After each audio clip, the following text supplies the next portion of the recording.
Bienvenidos todas y todas. Quiero darles la bienvenida a este nuevo espacio de conversación acá en las redes sociales de SECREA. Hoy vamos a tener una conversación súper importante para nuestro programa, muy contingente también para lo que estamos viviendo en nuestro país. ¿Por qué? Porque estamos conmemorando los 32 años desde que Naciones Unidas, la Asamblea de Naciones Unidas, aprueba la Convención de Derechos del Niño. Y un año después, el Estado chileno ratifica esa convención. Acá, por tanto, hace 31 años se ratificó. ¿Y eso qué significa en la práctica?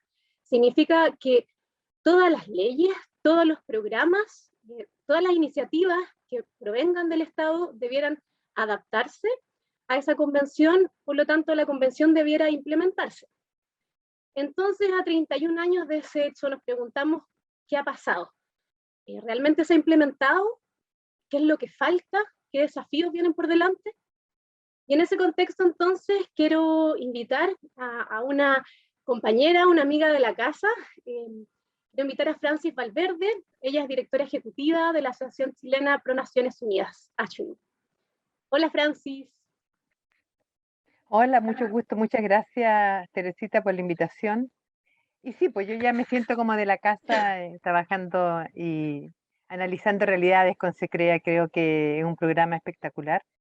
Y justamente este tema que tú pones es un tema que evidentemente afecta el quehacer de SECREA.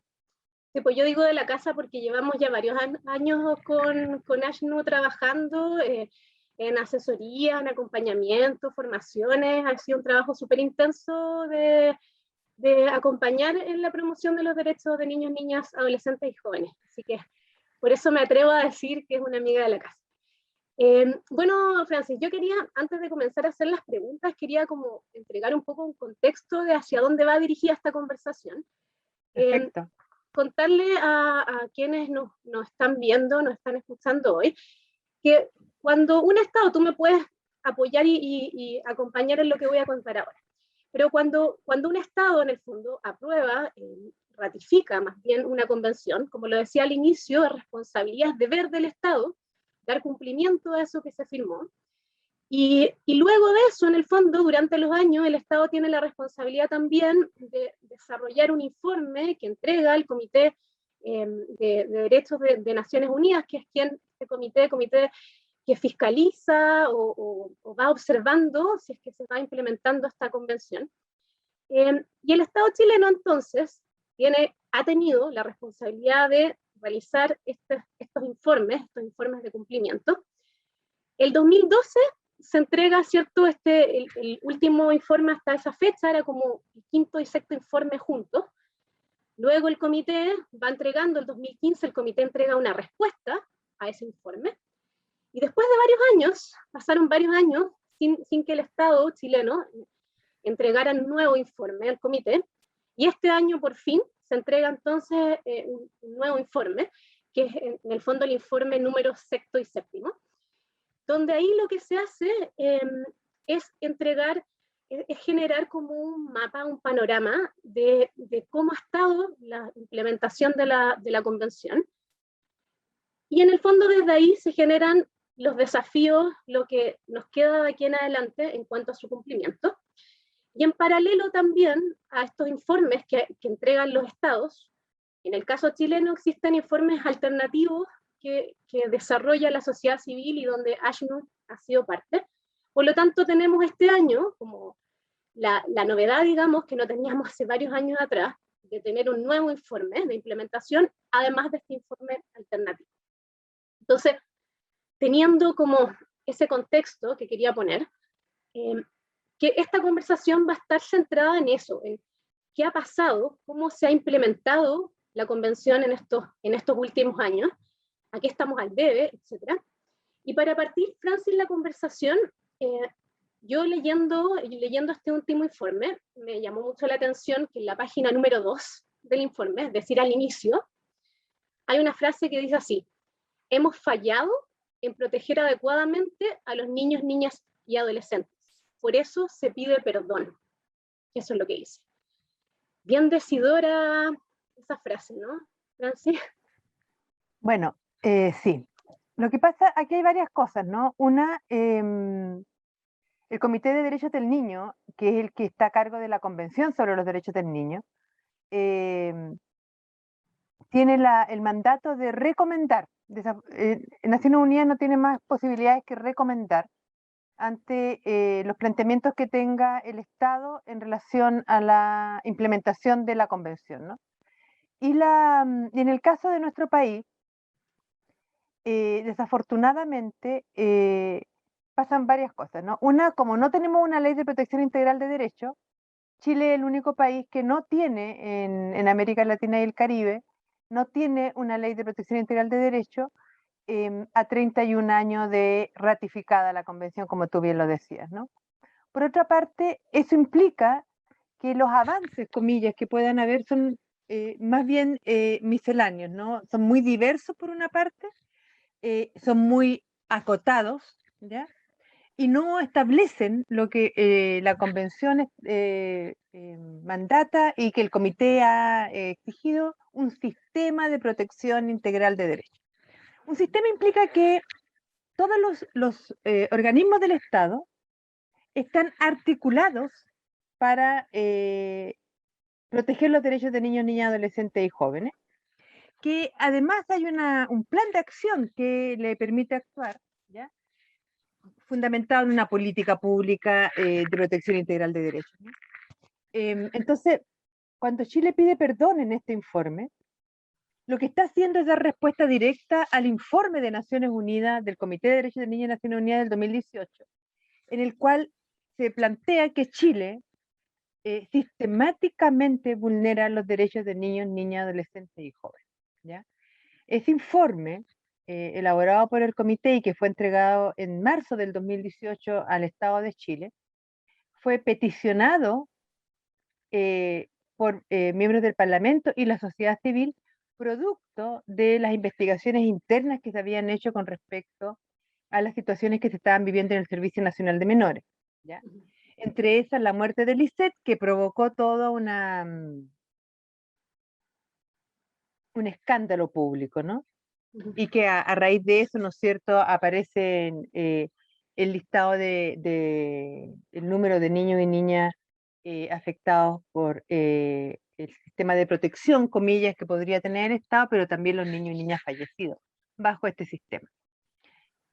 Lo que hace el comité, que es su mandato, es que cuando se le peticiona a investigar, generó una comisión que vino a Chile, y esa comisión fue a diferentes residencias y habló con parlamentarios, habló con la gente del Estado, habló con nosotros de la sociedad civil, para hacerse un panorama, ¿no?, de lo que sucedía en el país, y este informe es producto de esta investigación que estuvieron acá un poco más de un mes haciendo la investigación.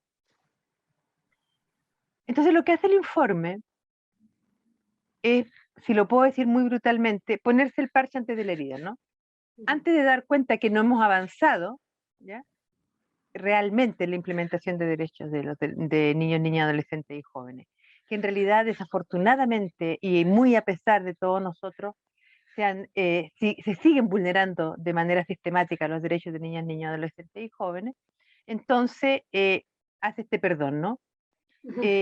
Ante lo cual me parece muy interesante lo que tú planteas, porque si el Estado tiene la obligación de difundir el informe que entrega a Naciones Unidas, pero no lo hace. Chile nunca ha difundido el informe que ha entregado a Naciones Unidas, ¿ya? Nosotros lo conocemos porque le pedimos al comité que nos lo envíe, ¿ya? Porque generalmente, y si no ahora tendríamos que pedirlo por transparencia, ¿no?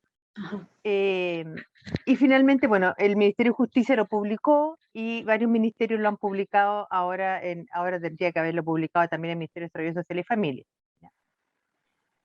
El procedimiento que tiene el Comité de Derechos del Niño es que recepciona el informe del Estado de Chile, que fue entregado en septiembre del año pasado,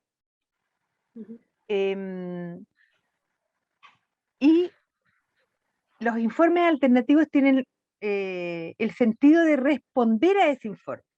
O sea, uno lee ese informe y a partir de lo que plantea ese informe dice, no, nosotros queremos aclarar esta situación, nosotros creemos que no está informando sobre esto, nosotros proponemos y recomendamos esto, ¿ya? Eso es uno de los procesos que toma generalmente entre un año, año y medio, ¿no? Y nosotros entregamos nuestro informe alternativo que desarrolló el bloque junto con otras instituciones que no están en el bloque, por lo cual es muy positivo eso. Entregamos el informe en septiembre de este año, ¿ya? Y el Estado de Chile va a tener que, entonces entregado nuestro informe, además entregó también informe movilizándonos, que es un informe en que los niños y niñas entregaron un informe sobre cómo ellos ven su situación. Entregó también un informe sobre tortura y la situación de niños y niñas en Chile. Opción y otras instituciones también entregaron informes propios. A la vez entrega informe la Defensoría de la Niñez, entrega también UNICEF, ¿ya? Con toda esa información, el Estado de Chile es convocado, ¿ya? Y le hace un listado de preguntas al Estado de Chile.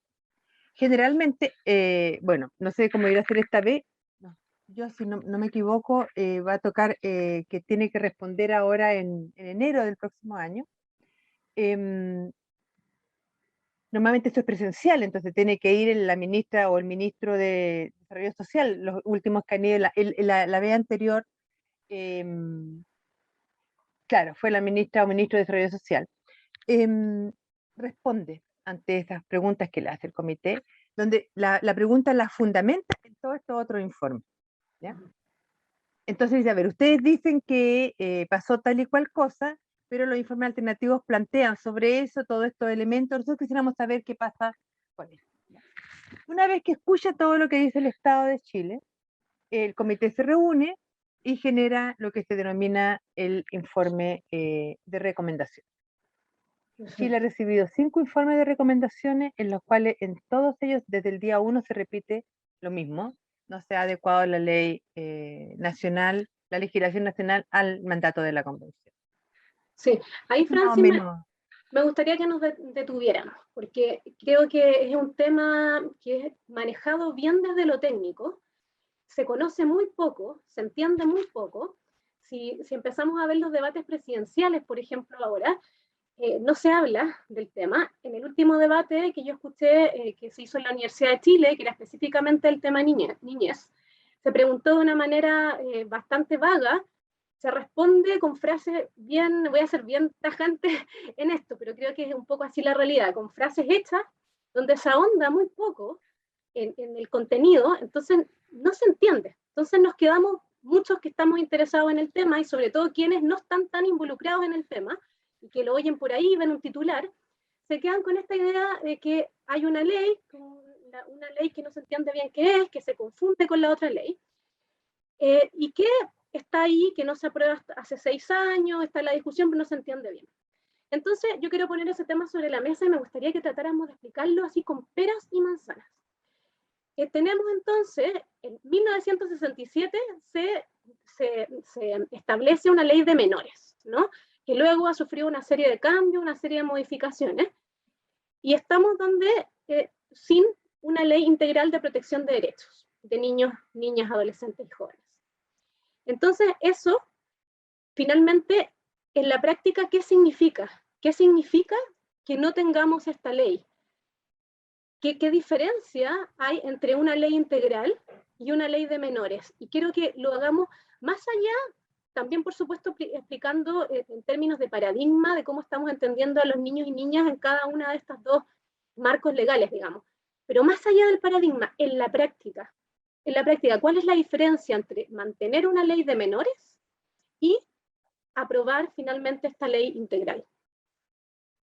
De protección integral. Mira, a ver, la ley de menores fue escrita en su momento y viene de otra ley más anterior todavía, de los 20, fue escrita para, comillas, proteger a los niños vagos, abandonados, que no tenían familia, ¿ya? Y evitar que ellos fueran o cayeran en la delincuencia, ¿ya? Por lo tanto, la estructura de esta ley es básicamente sacar a los niños de la familia, ¿ya? y ponerlo en espacios en los cuales serían educados de manera tal que pues, fueran personas de bien para la sociedad. Entonces, no estaba pensada para todos los niños y niñas que habitaban Chile. Estaba pensada para un grupo social, ¿ya? Que un grupo social, ¿no es cierto?, vulnerado en sus derechos, muy marginalizado, muy precarizado, sectores pobres de la población, que según el Estado no tenía la capacidad, esta familia, de atender a sus hijos e hijas, por lo tanto, ellos a través de instituciones, porque el Estado no tenía este mandato de manera directa, a través de instituciones filantrópicas, fundamentalmente de la Iglesia Católica, construían estos espacios donde, que eran los hogares de menores, ¿no? Para procurar educarlos y enseñarlos, ¿no? En esta nueva lógica. ¿Ya? Cuando se habla de una ley de protección integral de derechos, estamos hablando de una ley que tiene el mandato de asegurar que todo niño y niña que vive en Chile tiene que tener las mejores condiciones para desarrollarse plenamente. Educación, salud, cultura. Tiene que tener y contar con una familia que tenga un trabajo digno, que permita que esta familia lo pueda atender, cuidar, proteger. ¿Ya? Entonces, prácticamente, la ley de menores está pensada para un grupo específico de niños y niñas que están fuera del control de las familias, y la ley de protección integral de derechos es una ley que abarca el desarrollo de los niños y niñas. El cómo todo niño tiene que tener buena educación, tiene que tener buena alimentación, tiene que tener vivienda, tiene que tener salud desde que es lo más pequeño, etc. ¿Ya? Chile Crece Contigo, por ejemplo, responde a esta lógica, ¿no?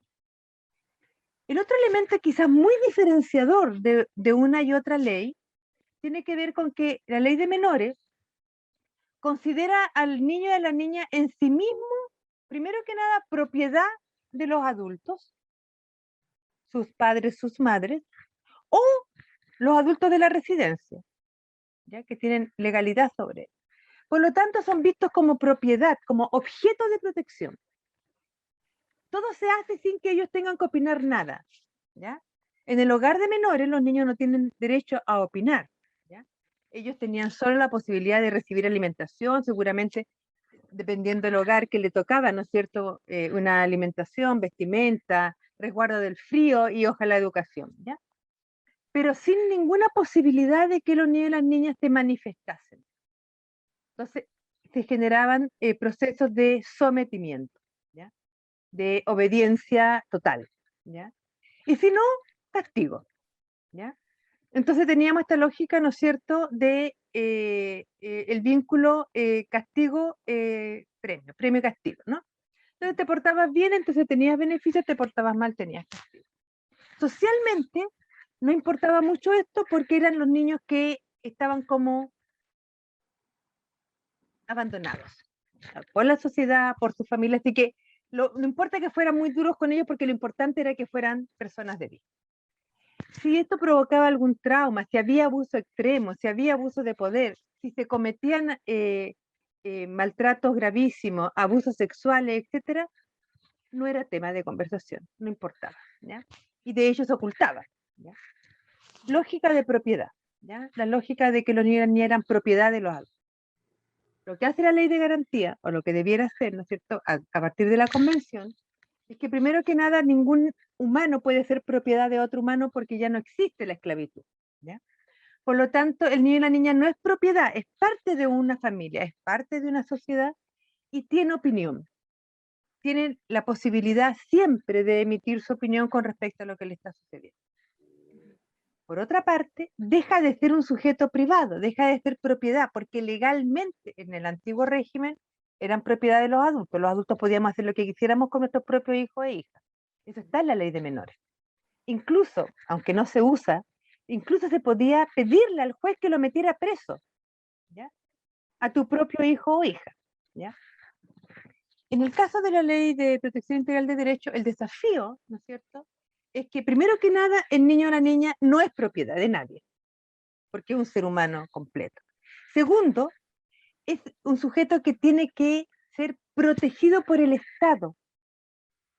Por eso es un sujeto público, ¿ya? Sale de la propiedad privada, sale del mundo privado y pasa al mundo público. Eso quiere decir que el Estado, como garante de los derechos de los niños, niñas, adolescentes y jóvenes, tiene que proteger, o sea, cuidar de que en el espacio privado no se cometan abusos, ni maltratos, ni violaciones, ¿ya? Entonces, si bien son dos miradas del vínculo que tenemos los adultos con los niños y las niñas, son dos miradas que están contrapuestas. Una, la ley de menores, ¿ya? Establece, ¿no es cierto?, bajo la doctrina de situación irregular, porque fíjense que el nombre de la doctrina que fundamenta la ley de menores es la de doctrina de situación irregular, o sea, es para los niños y niñas que están en situación irregular, abandonados, vagando, maltratados, negligenciados, etc. La Ley de Protección Integral de Derechos establece la protección integral como doctrina de la protección integral. O sea, la protección para que todo niño se pueda desarrollar, niño y niña pueda desarrollarse plenamente junto a su familia, y por eso que también la convención habla mucho del rol de la familia. Y le dice al Estado, usted Estado tiene que asegurar que la familia puede generar, tener las condiciones para que esos niños y niñas crezcan adecuadamente en esa familia. Si no, tiene que apoyar a la familia, ¿ya? Usted verá cómo, ¿no? Y para eso están los sistemas de protección social, ¿no?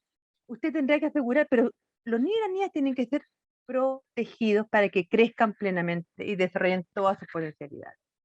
Eso es quizás el paralelo más evidente. ¿Qué pasa en la práctica concreta, en la cotidianidad de la vida?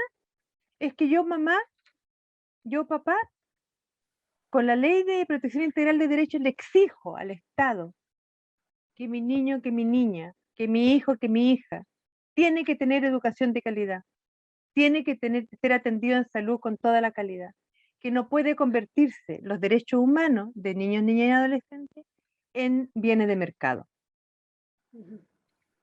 Claro, eso ahí es donde me llama harto la atención, porque por un lado hay una cuestión que es bien cultural, o sea, el trato y cómo entendemos, cómo nos relacionamos con niños y niñas no va a cambiar porque cambie una ley. No. Entonces también uno dice ahí como, pucha, esperemos que en algún momento, luego vamos a ahondar en ese detalle del qué pasa ahora con la ley, pero esperemos que cuando se apruebe las cosas cambien a ese punto, pero es imposible que sea de la noche a la mañana porque aunque haya ley, esta es una cuestión cultural.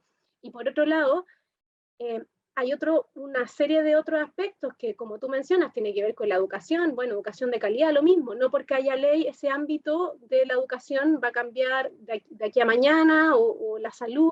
Entonces, ¿cómo se hace? Al final es más bien como, me da la sensación que es más bien un impulso más, una obligación más que tiene el Estado para poder cumplir con la ley, con su rol, y ponerle más fuerza, no sé, porque no es que porque sea la ley ya todo mejoró, digamos. No, la ley es una herramienta. Hay que entenderla así. La ley no es mágica, no va a cambiar la realidad, ¿ya? La ley es una herramienta que te facilita o te dificulta los cambios de la realidad. Los cambios de la realidad la hacen las personas, la hacen los sujetos, la hacen las familias, la hacen los movimientos sociales, la hacen las organizaciones, la hace la sociedad civil, ¿ya? Entonces, ¿qué tiene que hacer el Estado en relación a eso? Cuando aprueba la ley, no solamente la ley tiene que aprobarla y irse para la casa, no, la ley mandata, obliga, ¿ya? Obliga presupuesto, obliga educación. Entonces, eso nos permite a los que estamos trabajando por los derechos de los niños, las niñas, adolescentes y jóvenes, a decir, perdón, pero usted no está cumpliendo la ley. Si usted no está cumpliendo la ley, yo lo puedo demandar, para ponerlo en sencillo, ¿ya? Ahora, no va a ir uno a uno a demandar al Estado, porque eso sería, además de extremadamente caro. Entonces, lo que se hace, ¿no es cierto?, es que el Estado va generando condiciones de cambio. Tú me bien decías, ¿no es cierto?, y es muy correcto lo que planteas de que este cambio de la relación que tenemos los adultos con los niños y las niñas es un tema cultural, ¿ya? Bueno, quiere decir que hay que hacer cambios culturales, y los cambios culturales toman tiempo, ¿ya? Entonces, paralelo, ¿no es cierto?, a que haya una ley, que un instrumento, una herramienta que te sirve para exigir, tienen que haber campañas de educación, campañas de sensibilización, entregar otras formas de criar en los medios de comunicación, de modo tal de que la gente vaya dándose cuenta que le va a resultar mucho más positivo hablar con los niños y las niñas, conversar con ellos, que castigarlos, ¿ya? Pero para que eso pase, y por eso que cuando se habla de las convenciones son pocos los instrumentos de convención que son los que mandatan a los estados, ¿no? Desde Naciones Unidas. Siempre que cuando se elabora una convención en Naciones Unidas, el desafío es que el cambio que va a provocar esa convención va a tomar un tiempo.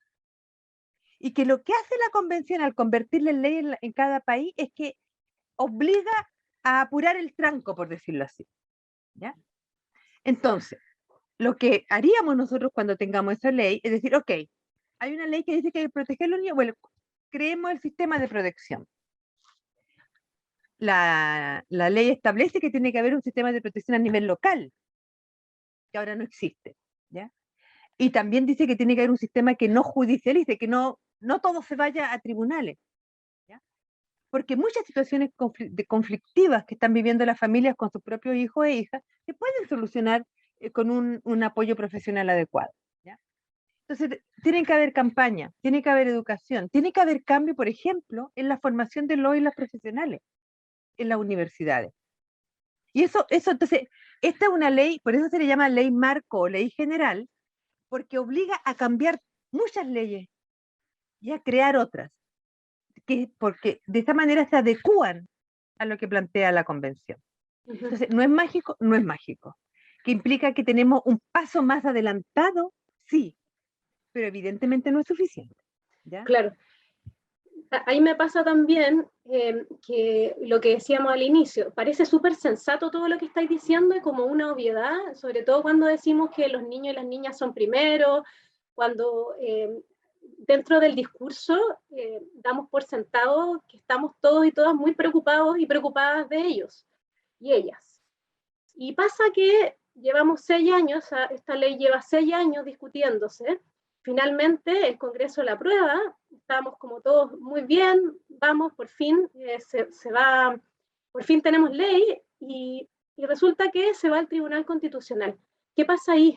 ¿Por qué se va al Tribunal Constitucional? ¿En qué quedó al final todo esto? A ver, no ha quedado nada todavía, ¿ya?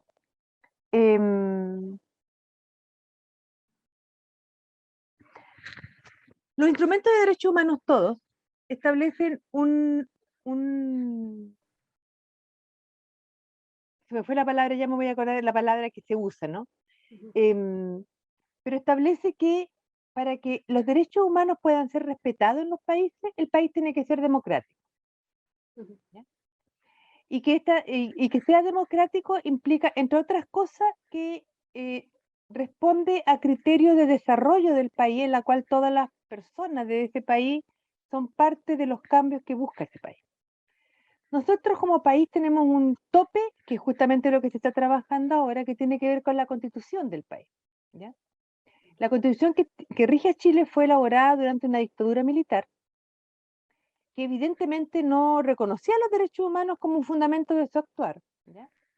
Pero que sí reconoció que la propiedad privada era el centro de su actuar, ¿ya? Y de hecho uno de los puntos más fuertes de la Constitución del 80 tiene que ver con la propiedad privada, pero además cataloga al Estado como un Estado subsidiario.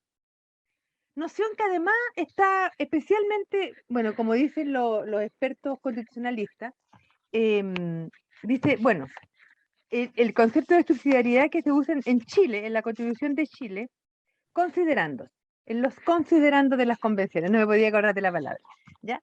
En la Constitución dice que es subsidiaria y dice entonces que el Estado solo ingresa a, por ejemplo, políticas sociales, etcétera, cuando los privados por sí mismos no pueden, ¿ya? Lo que es exactamente lo opuesto de lo que supuestamente se entiende por subsidiariedad. Entonces lo que sucede ahora es que el cambio constitucional que se está trabajando con la Convención Constitucional, ¿no es cierto? Se ha llegado a un acuerdo de todos los sectores, y cuando lo escuchamos todos dicen lo mismo, dicen que la constitución, la nueva constitución de Chile, que va a ser una constitución democrática, participativamente elaborada, etcétera, tiene como mandato ser un Estado social garante de derechos humanos. Si eso está en la Constitución, que es el instrumento máximo que tenemos los países, todo el resto tiene que regirse por eso. Y ya no solo porque la sociedad civil lo diga, sino porque si no, los estados, los servicios del Estado caben en inconstitucionalidad. ¿Qué hizo la Constitución del 80? Creó el Tribunal Constitucional para que cuando el Parlamento se pusiera demasiado progresista en la participación ciudadana, por ejemplo, o en el reconocerle derechos que podrían afectar los derechos de propiedad privada en el más amplio sentido, entonces el Tribunal Constitucional entra a lidiar. Entonces, como un otro poder. Ajá. Entonces, es un poder que regula que la Constitución del 80 sea respetada en su fibra más mínima.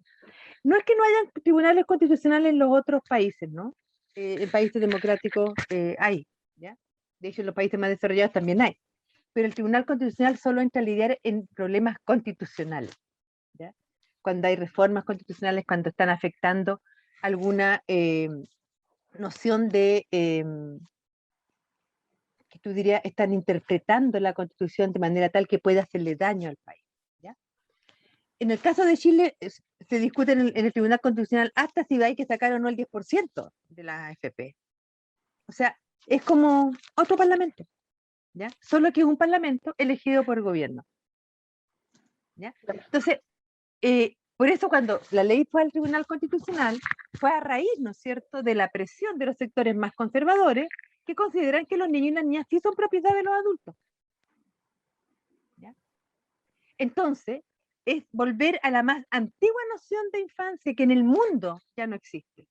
Claro, pero ahí se apela como esto de la libertad de enseñanza, como que siempre el argumento que se escucha es que los padres no pueden decidir dónde pero es que eso no es real. Algo así, pero eso no dice la ley. No entiendo por qué se llega a eso es mentira. Es una tergiversación absoluta de lo que plantea la ley, porque la ley que va a salir, si es que sale esta ley, tampoco es ninguna maravilla. Tiene importantes vacíos, ¿ya? Pero entre la nada y la cosa ninguna es la mejor ley que hemos logrado, porque entre paréntesis, no son 6 años, son 25 años. El último proyecto lleva 6 años. Pero el año 95 presentamos el primer proyecto de ley de protección de derechos, integral de protección de derechos. Entonces, llevamos 25 años, o sea, Chile lleva 31 años sin ley que garantice derechos de niños y niñas, ¿ya? El último proyecto lleva una discusión de 6 años. La noción de la libertad de enseñanza que se plantea como un elemento sustancial del derecho de los padres y madres está en la convención, explícitamente dicho.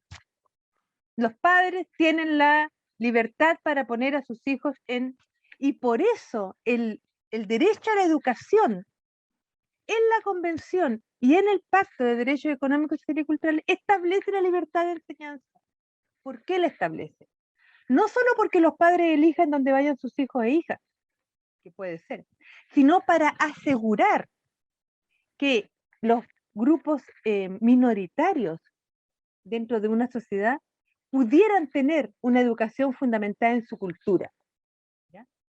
Entonces tenemos por un lado las percepciones más confesionales, ¿no?, que tienen que ver con una iglesia católica, evangélica, musulmana, etcétera. Y por otro lado, culturales, como el colegio suizo, el colegio alemán, el colegio italiano, etcétera, ¿ya? Que tienen que ver con expresiones propias, ¿no es cierto?, de cada cultura, ¿ya? Entonces, desde esa perspectiva, la libertad de enseñanza está siendo utilizada en Chile de una manera muy mañosa. Como un argumento muy mañosa, que en realidad está queriendo decir otra cosa. está queriendo... Claro, o sea, además, ¿por qué? Porque el tema es que cuando uno habla del derecho a la educación, el derecho a la educación, está diciendo que todo niño y niña debe ser educado, debe poder ejercer este derecho, ¿ya? Y por lo tanto, el Estado tiene que asegurar misma calidad, mismo acceso para todo niño o niña en Chile o en el país. En el caso de Chile, y la OCDE lo dijo el 2004, ¿ya? Dijo, en Chile el sistema educativo está estructurado de manera segregada para asegurar que un grupo no va a tener las mismas condiciones de educación que otro. Lo dijo la OCDE, que no vamos a decir que están los infiernos puestos ahí, ¿no? Entonces, lo que ha hecho Chile es que de a poco ha ido intentando, ¿no es cierto?, controlar un poco el negocio de la educación. ¿Ya? Entonces, ahora ya se supone que no puede haber lucro en la educación. Han encontrado su forma, pero en general ya uno dice, sí, parece que no hay lucro. Pero el Estado sigue siendo el principal proveedor para incluso los particulares subvencionados del monto de dinero que cubre esta educación, ¿no? Entonces, en ningún momento ha estado en discusión la libertad de educación, de enseñanza, perdón, ni en la Convención, en ningún instrumento internacional y tampoco en la Ley de Protección Integral de Derechos. Claro. Bueno, Francis, otro de los aspectos, me gustaría avanzar, pero también en esta misma lógica de los cambios al marco legal, porque dentro del informe, como mencionamos al inicio que entrega Chile, se hace ahí un análisis de los cambios al marco legal y se menciona esto que ya abordamos, que tiene que ver con la Ley Integral de Protección de Derechos, pero además se menciona como gran avance esta disolución de alguna manera del Sename y la formación de estas nuevas dos instituciones, uno de ellos el Servicio Nacional de Protección Especializada a la Niñez y Adolescencia, llamado Mejor Niñez, y esta otra institución que sería el Servicio Nacional de Reinserción Social Juvenil. ¿No? Se anuncia esto con bombos y platillos, como se terminó el Sename, ¿cierto? En octubre de este año comienza a implementarse de alguna manera Mejor Niñez, y dentro de las cosas positivas que de alguna manera se mencionan, se habla que aumentan los recursos en protección para la niñez y la adolescencia.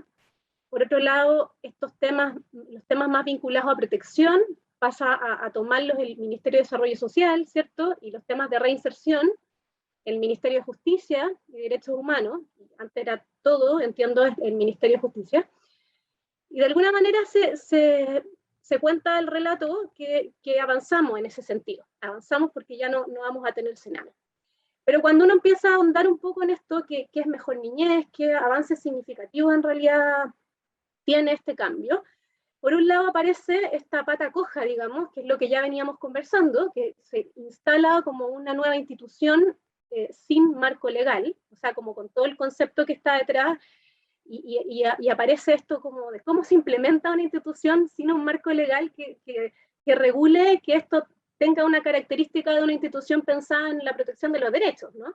No como lo era el Sename, digamos. O sea, por un lado está eso, y por otro lado aparece este mismo modelo, este mismo sistema que a mí me gustaría como abordarlo un poco más, que tiene que ver como con la tercerización del sistema de protección, todas las instituciones que aparecen, instituciones privadas que desde el modelo subsidiario en el fondo aparecen reemplazando al Estado en la protección. Entonces ahí cuando estas voces disonantes, digamos, ponen estos temas sobre la mesa, uno se pregunta, entonces, ¿es un avance Mejor Niñez? ¿Podemos ser optimistas con esto o no? No sé, ¿cómo lo ves tú? No, no es un avance.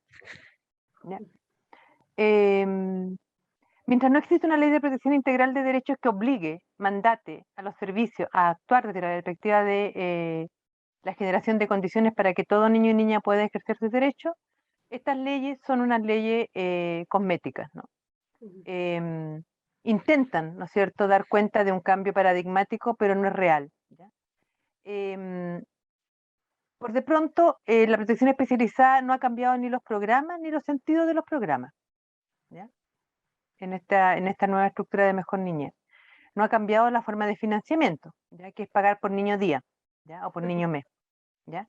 Lo que es perverso, ¿ya? Absolutamente perverso, ¿ya? Lo que hizo fue aumentar de manera considerable los sistemas de control hacia las instituciones y las exigencias de currículum, por decirlo así, a los profesionales que trabajen en estas instituciones, pero no aumentaron los platas para que tú puedas pagar Ya.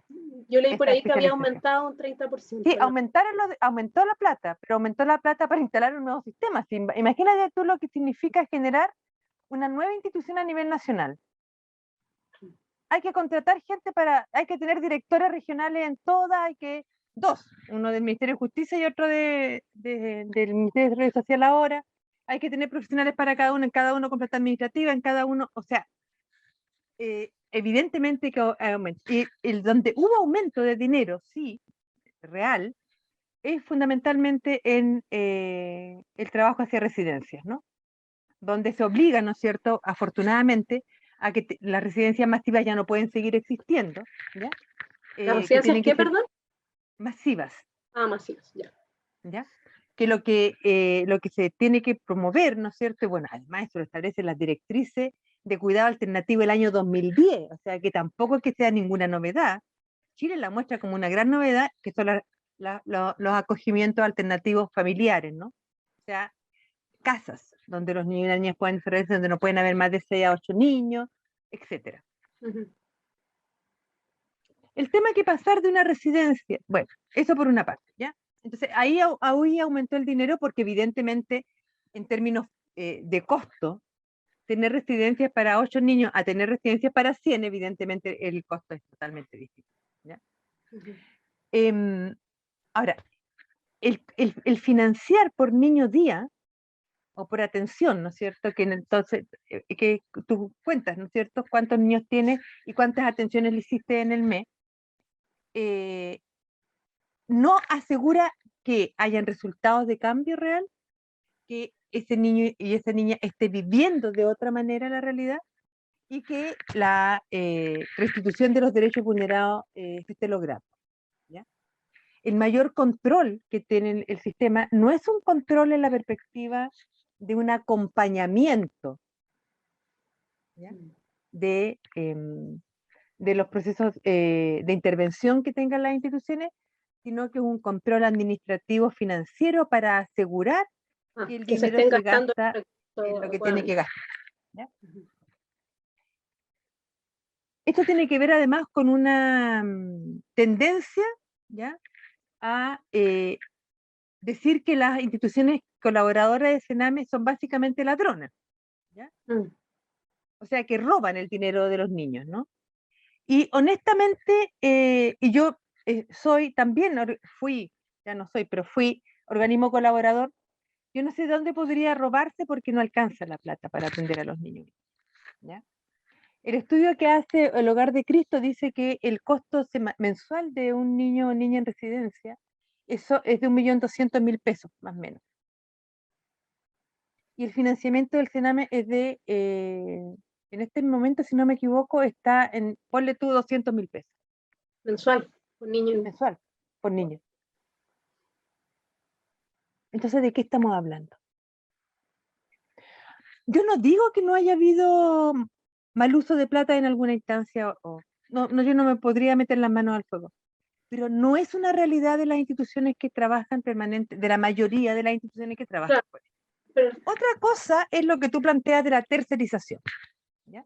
Ese es otro tema, ¿ya? Pero que es un tema que está muy fundamentado en el modelo neoliberal que tenemos como país. O sea, Chile no tiene empresas propias, Chile tercerizó todo, vendió toda nuestra industria, vendió nuestra producción, no tenemos empresas productivas en Chile. Lo que hacemos es tener, ¿no es cierto?, harta mano de obra para la exportación, ¿ya? Y los servicios que el Estado debiera entregar los ha tercerizado todos, entre eso este, ¿ya? Porque para ellos los derechos humanos de las niñas, de las mujeres, de los adultos mayores, no es un tema relevante. Lo relevante es que sea el menor costo posible. ¿Ya? Y el menor costo posible implica entonces que se precariza de manera extrema el rol la forma en que un tercero puede afectar la vida de un sujeto, en este caso un niño y una niña que está siendo vulnerada en sus derechos. Además, discúlpame, porque el costo de enfrentar una vulneración grave de derechos es altísimo. Solo lo podría pagar el Estado. Porque es una inversión en un sujeto para que ese sujeto salga de esa dramática situación en que la misma sociedad lo puso. ¿Ya? Entonces, la tercerización yo creo que es un tema que, bueno, en general los organismos colaboradores no aceptan ese concepto, ¿no? Pero yo creo que sí es una tercerización. No estoy tan segura que pueda cambiarse eso tan rápidamente. Yo no creo que el Estado tenga en este momento la capacidad para asumir esa responsabilidad, porque durante 40 años no lo ha hecho, por lo tanto los que saben del tema son los que están trabajando en las organizaciones de la sociedad civil, ¿ya? El punto es que eso tiene que asegurarse que sea con el financiamiento y no subsidio, porque la ley dice subsidio, ¿ya? Financiamiento. Segundo, que la especialización es real y por lo tanto se financia esa especialización. Yo no sé si Felipe Le Canelier, que es un psicólogo clínico chileno experto en vulneraciones de derechos graves de niños, ha dicho en más de dos o tres ocasiones, que el 90% de los niños y niñas que están en residencia, a lo menos el 90% vivencian, sufren de trauma complejo. Y explica además cuáles son las condiciones para que un niño pueda enfrentar el trauma complejo. Y demuestra que no hay ninguna posibilidad que en una residencia pueda esto enfrentarse de manera adecuada. Pero además dice algo peor, dice que se requiere que hayan personas especializadas, profesionales especializados en trauma complejo.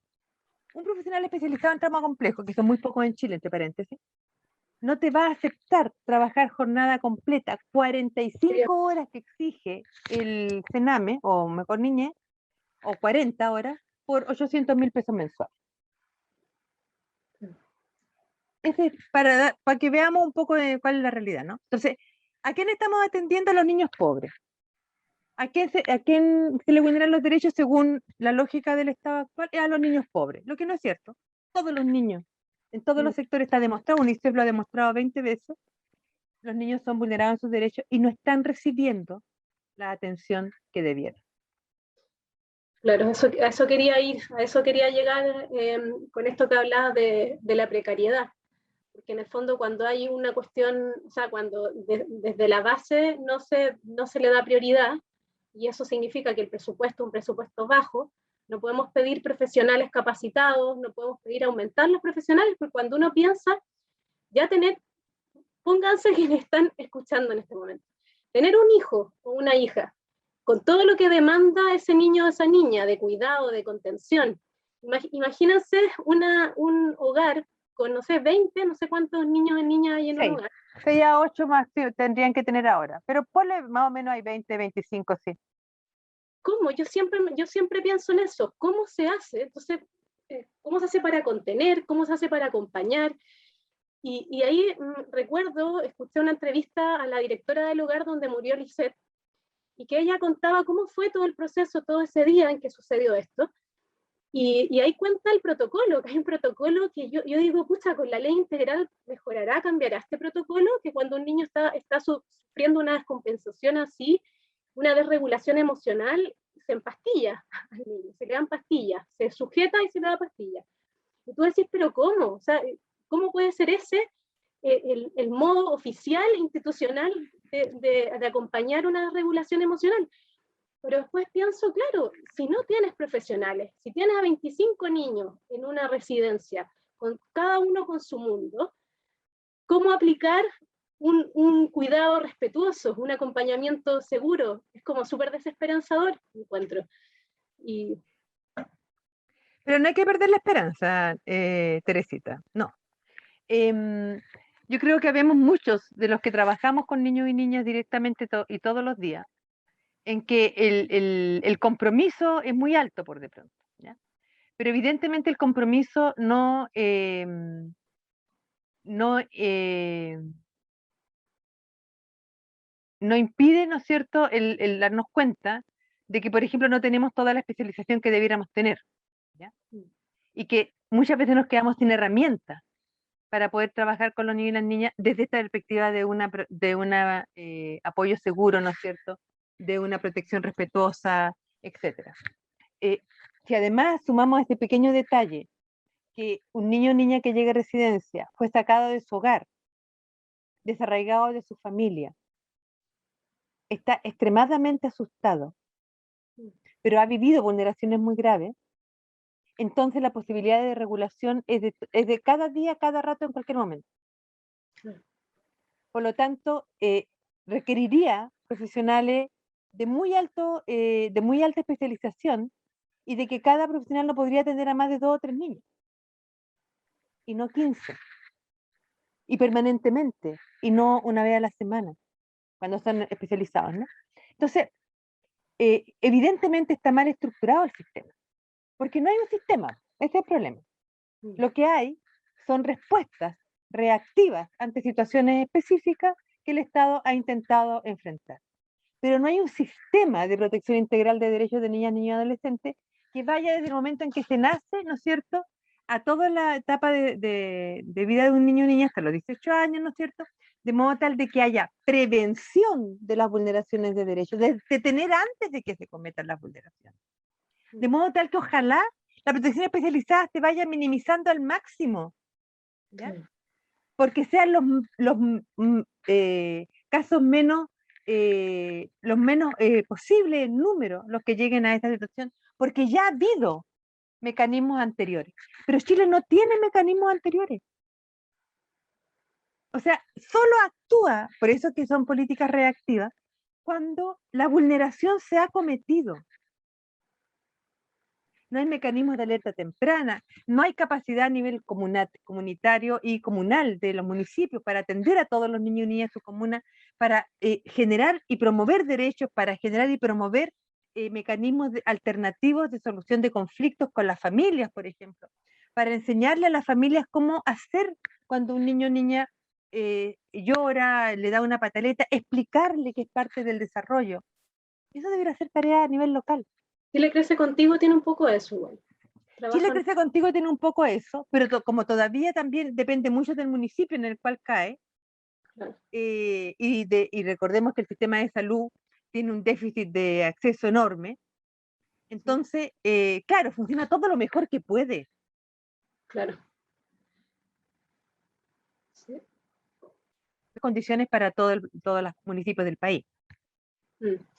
Franci, ya estamos llegando al final y verdad. Bueno, ya se nos fue la hora, pero creo que este es un tema demasiado relevante y solo abordamos la primera parte de la conversación que quería llevar, que era esto, porque de verdad creo que es importante, creo que la gente tiene que saber un poco más en detalle esto que se discute, no sé, ni siquiera se discute, estas cuñas que aparecen en la prensa y que los candidatos dicen de vez en cuando rapidito, hay que entender un poco más desde dónde se está hablando, qué está pasando realmente, qué significa, y creo que esta conversación nos sirvió harto para abordar eso.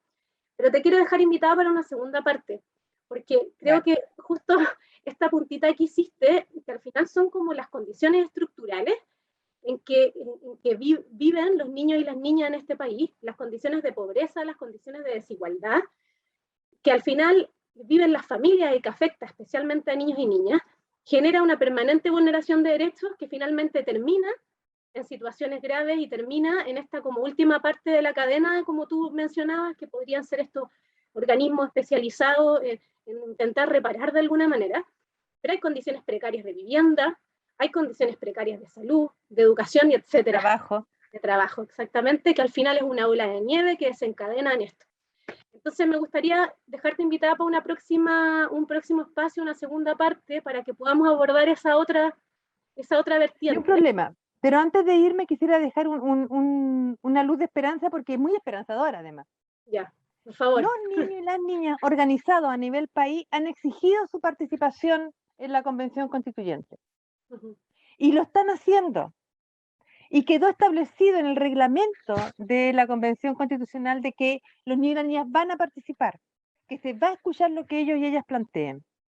O sea, a pesar de todo, y es la maravilla del ser humano, ¿no? De trascender todas estas determinantes, ¿no es cierto? Los niños y las niñas en Chile se están movilizando por sus derechos y están logrando que los y las adultas no puedan dejarlos afuera.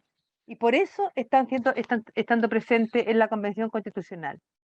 Entonces, cuando nos baja esta sensación de desesperanza, ¿no? Decir, perdón, pero hay una enorme cantidad de niños y niñas y jóvenes que están luchando por sus propios derechos. Y eso es una gran luz de esperanza. Así que yo, encantada, converso nuevamente contigo, Teresita, pero dejarle planteado a los espectadores, ¿no es cierto?, y espectadoras, que esta nueva generación, afortunadamente, una generación que nace con el convencimiento que tienen derechos humanos y que estos tienen que ser respetados, y un gran porcentaje de ellos está exigiendo que ser escuchado y que sus opiniones sean tomadas en cuenta. Así que... Es una generación luchadora, así que... Así es. Así que un abrazo grande y nos estamos viendo. Gracias. Muchas gracias, Francis. Gracias a ti. Hasta la próxima. Nos Y vemos hasta la próxima. gracias a todos y todas por conectarse y acompañarnos esta tarde. Nos vemos pronto.